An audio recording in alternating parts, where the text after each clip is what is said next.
curves of the intestines. So they're pretty straightforward. So this fits right in here. Based on this being mostly retroperitoneal structures, on this model being held into our abdomen, we do see that our duodenum is entirely here.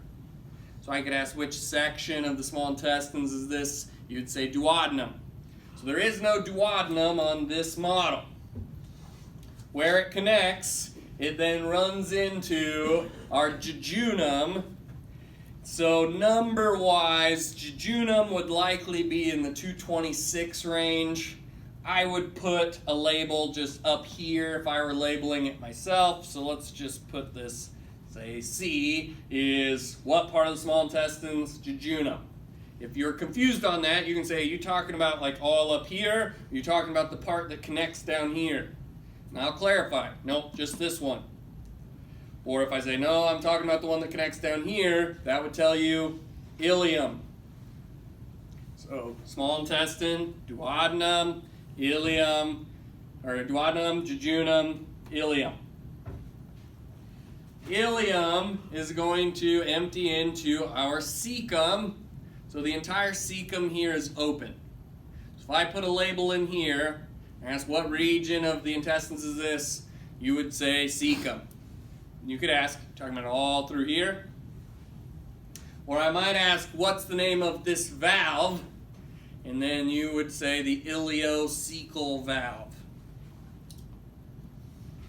From the cecum, on the bottom side, we have our vermiform appendix. If you just put appendix, that's fine.